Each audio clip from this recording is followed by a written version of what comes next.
Bueno, vamos a hablar de algún tema propio de este programa. A ver. Tiene que ser algún tema sencillo y popular. Algo que esté de moda, esté en boca de todos. Que esté en boca de todos. El mundial. Digamos, no sé si el mundial de fútbol podría ser, Sí. o el Sankyam. El Sankyam me gusta aquella más. doctrina que floreció en Kapilavatsu antes del budismo. Esta tiene más rating, me parece. Dele con esa. Sí. Dele con esa. Sí, eso cualquiera que vea el programa Batido estará al tanto de qué se trata, pero a riesgo de... A riesgo de repetir lo que dijo Paqui hoy, vamos Claro. a... Bueno, Buda, como todo el mundo sabe, nació en Kapilavatsu, Ujú. una ciudad por ahí, en la India. Y antes que él había nacido allí también un señor Kapila, Chencho. Y Kapila fue el fundador del Sankyam, que es una doctrina que puede considerarse como antecedente del budismo. Incluso durante el auge del budismo, la ciudad esta de Kapilavatsu, desde luego fue objeto de peregrinaciones, etcétera, etcétera. No existe ya esa ciudad, está en ruinas, etcétera. Pero hablemos del Sankyam, que es una doctrina interesante y extravagante, por eso nos gusta. Sankyam quiere decir en sánscrito, como lo sabe cualquiera que sospeche el sánscrito, enumeración. Y parece que los brahmanes llamaron filosofía de la enumeración al sistema de Kapila, al Sankyam, para hacerle burla, porque parece que tiene muchas divisiones y subdivisiones y justamente enumeraciones. Pero el apodo perduró y así se la conoce hoy. Vamos a hacer una breve y seguramente equivocada explicación del Sankyam. Desde siempre, desde la eternidad, hay una materia compleja, una materia, que se llama Prakriti. Lindo nombre para la materia. La arcilla de que están hechas las cosas es Prakriti. Y un infinito número de almas individuales. La suya, la mía, la de Rolón, discúlpeme el ejemplo. Bueno. Y estas almas individuales las llamaremos Purushas. ¿Qué hace Purusha? Lindo nombre para un tango, ¿no? Lindo nombre para un alma individual. Purulla. O para una vecina que esté buena. La purulla. Yo soy la purulla. purulla. Mirá el peseto que tiene la Purusha. La tota y la purulla. Sí. Las Purusas son almas individuales y la Prakriti la materia compleja. La Prakriti consta de lo que podríamos llamar tres factores. Ahora se va a empezar a entender, especialmente si nos callamos. O gunas. ¿Qué son las gunas? Vamos a ver. Hay tres gunas. Primera guna se llama sattva. Y es lo liviano y lo luminoso, cuando hablamos de objetos, de cosas.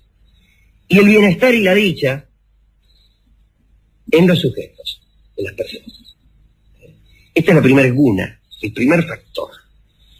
Sattva, lo liviano y lo luminoso en los objetos. El bienestar y la dicha en los sujetos. Segunda guna, segundo factor en el universo. Se llama, disculpen ustedes, rajas. Que es lo fuerte y lo activo en los objetos, en las cosas. La pasión y lo agresivo en los sujetos. Tercera y última guna se llama tamas, y es lo oscuro y lo pesado en los objetos. La indiferencia y el sueño en los sujetos. Predomina la primera guna, o sea, el sattva, lo liviano, lo luminoso, el bienestar y la dicha, en el mundo de los dioses. La segunda guna, rajas, lo fuerte y lo activo, la pasión y la agresividad, en el mundo de los hombres. Y la tercera, que es lo oscuro y lo pesado, o la indiferencia y el sueño, predomina en el mundo animal, vegetal y mineral. Ya tenemos una especie de cosmología. Hay tres factores que aparecen en la hechura de todo. Según esta teoría, y esto me gusta mucho, la alegría o el pesar que causan las cosas está en las cosas. Por ejemplo, el placer que nos da ver unos jazmines está en los jazmines. Los jazmines son ese placer. Los colores son también atribuidos a estas tres gunas, estos tres factores. Y así, cuando predomina la primera guna en la confección de algo, el sattva, se produce el color amarillo o el color blanco. Cuando predomina la segunda, llamada rajas, predomina el color rojo y el azul. Y cuando predomina la tercera, llamada tamas, predomina el gris y el negro. Esto vendría a ser algo así. Las gunas serían como las hebras de pelo de que están hechas las trenzas. Y el mundo está hecho de gunas. Y estas 3 gunas dan la característica de cada cosa o de cada tipo. Bien, hay algunas otras precisiones que hacer. Los purusas, o sea, las almas individuales, unidos a la materia, forman los seres vivos. Puruya, alma individual, más un cacho de materia, da un tipo, digamos, estronado. Con su puruya, sí. ¿Cómo anda de la puruya? Bien. Hoy un poco mejor. Y la materia. Distinguían los muchachos de Sakyam, Kapila y los suyos, el cuerpo material y el cuerpo etéreo, el que llamaban alma psíquica. Y al Purusha decían que para trasladarse necesitaba un cuerpo, lo comparaban con un lisiado. Y la Prakriti, que era la materia, que no siente ni ve sin alma, lo comparaban con una ciega. Y creían, por supuesto, como toda esa gente por ahí, en la transmigración de las almas, en la reencarnación, en toda esa verdura. Y dicen los tipos, decían, ¿no? Dice, el cuerpo material se muere en cada encarnación cuando muere el chabón. Pero el cuerpo etéreo, sutil, es imperecedero. Y acompaña al alma en el ciclo de las transmigraciones. Ahora bien, y aquí esto me gusta muchísimo. Dice, en realidad el alma es un espectador, un testigo, no un actor de las cosas. Su alma no actúa, solamente mira. Cuando el cuerpo sutil intuye esta verdad, entonces cuando cesa la unión del alma con la materia, y bueno, se produce este anonadamiento de que hablan tanto los orientales. Dice que el alma liberada de sus cuerpos logra una absoluta inconsciencia, que parece que es lo deseable para los orientales y lo indeseable para nosotros, que es como estar muertos, si es que no es eso. Pero me gusta esto de que el alma es testigo, es espectadora. Por ejemplo, dicen, quien asiste a una danza o un espectáculo de teatro, termina por identificarse con los bailarines o con los actores. Y lo mismo le ocurre a cada uno de nosotros con sus pensamientos y sus acciones. Desde el nacimiento hasta la muerte, estamos continuamente vigilando a alguien, atestiguando a alguien y compartiendo sus estados físicos y mentales. Y esa íntima convivencia produce la convicción de que somos ese alguien. Y en realidad no es así. Solamente somos testigos de lo que nos pasa. Y me acuerdo ahora de un libro de Víctor Hugo, que se llama algo así como La vida de Víctor Hugo. No, Víctor Hugo raconté para un témoin de sa vie. Como contado por narrado por un testigo de su vida. Un testigo de su vida. Y así se llama una biografía de Víctor Hugo. Él mismo, casi con una convicción de Kapilavatsu, se ha sentido testigo de su vida más que actor. Esto es interesante, Alejandro, ver cómo ha repercutido en las sociedades contemporáneas cuando, por ejemplo, los futbolistas dicen, Menotti piensa que el fútbol debe ser jugado de esta manera cuando el que está hablando es Menotti. Bueno, Menotti es un seguidor de Kapila. Claro. Y del Sakyam. Justamente. Aun cuando él mismo lo ignorare. Pero esto es lo que sucede con los jugadores de fútbol, que son, en la sociedad argentina, los principales defensores de las doctrinas de Kapila. Pero es estimulante, o al revés, quizás es depresor, pensar que uno no está haciendo, sino que está viendo. ¿Y usted no le pasó alguna vez eso? ¿No ha tenido la sensación de ser únicamente un testigo de lo que le está pasando? Cada vez con más frecuencia, le diría, que a uno a mí me pasa continuamente, particularmente de que mis internaciones en el Borda son más frecuentes. A semejanza de otros sistemas, el Sankhya es ateo. De todos modos, los brahmanes lo consideran ortodoxo, pues entre los hindúes la ortodoxia no se define por la creencia en una divinidad, sino por la veneración de los Vedas. Vedas quiere decir sabiduría, nosotros que sospechamos el sánscrito, que son, bueno, esa colección de himnos, de fórmulas mágicas, de plegarias, de rituales, etcétera, que forman ese antiguo monumento literario del Indostán. Eso es lo que da la ortodoxia. Si vos venerás los Vedas, por ahí podés creer o no creer en Brahma o en quien fuere. Por lo demás, no es el de Sakyam un ateísmo agresivo, sino que excluye a un Dios todopoderoso, pero no a las muchas divinidades mitológicas populares, esas cosas, ¿no? Sucede más o menos como como suele pasar aquí en nuestros días, que la gente se rehúsa a creer en Dios Todopoderoso, pero no tiene ningún inconveniente en creer en cosas tales como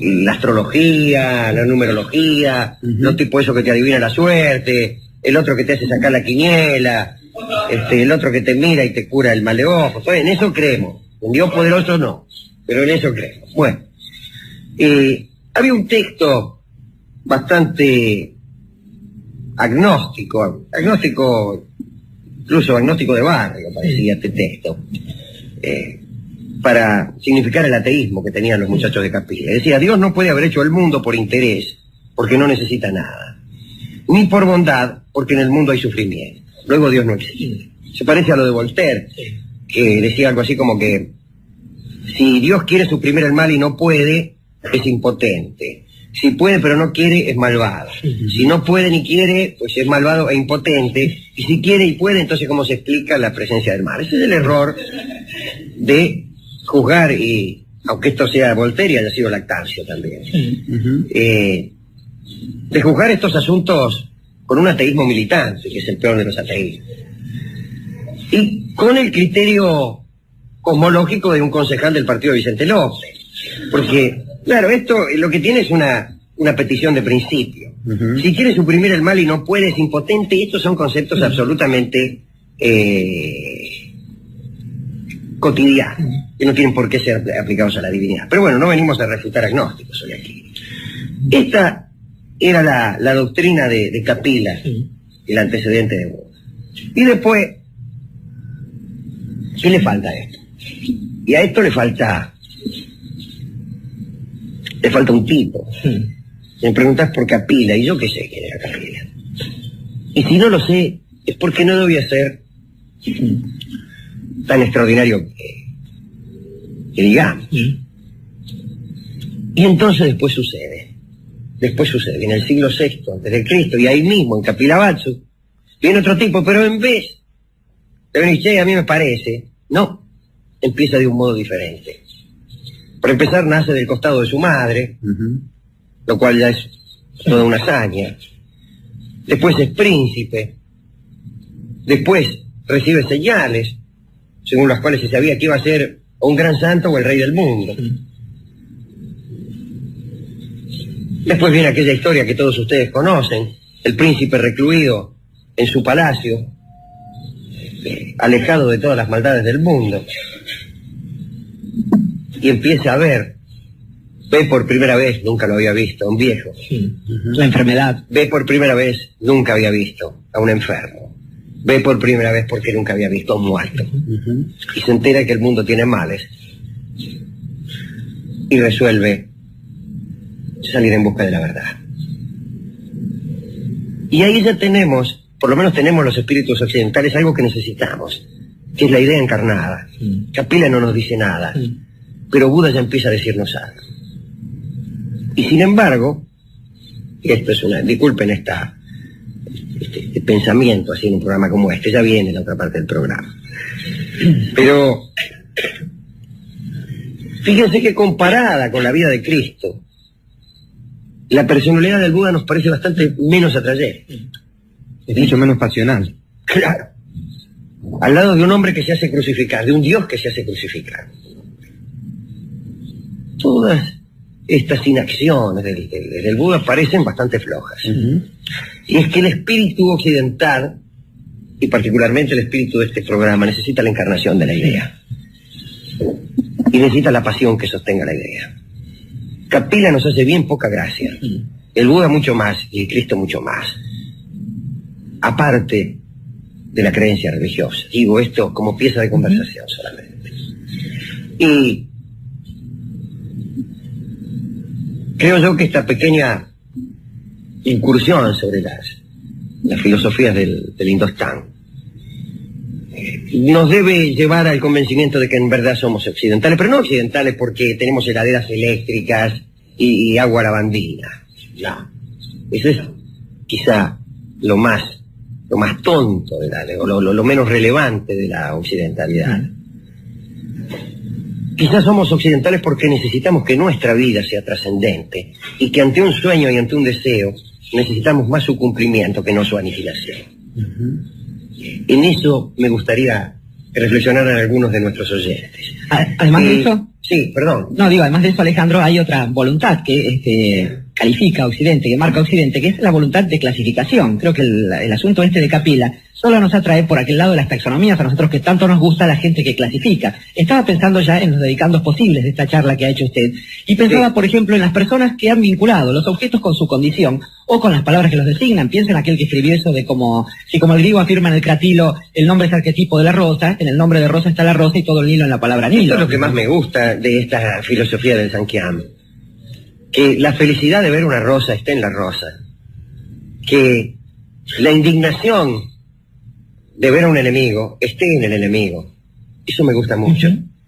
Y pues entonces, ¿cómo homenajear a esta gente que supo pensar así? Justamente, quizás centrándonos en algo, en una especie de himno, de homenaje, donde se perciba claramente que si hay una condición, esa condición está en los objetos, que si esa condición de cierto bien o de cierto mal o de cierto dolor aparece, por ejemplo, en un romance o en la muerte de un hombre, quizás todo eso radique, por ejemplo, en un ramo de jazmines. Y entonces, para aquellos que creyeron que el placer de ver un ramo de jazmines estaba en el ramo de jazmines, alguien les va a indicar que el placer de escuchar una canción que se refiere a los jazmines también estaba en los jazmines y está también en la canción. Corsini canta Los jazmines de San Ignacio para Capila, para los seguidores del Sankhya, para Buda, Siddhartha Gautama y su familia, y para todos los indostánicos que escuchan este programa, que son 2.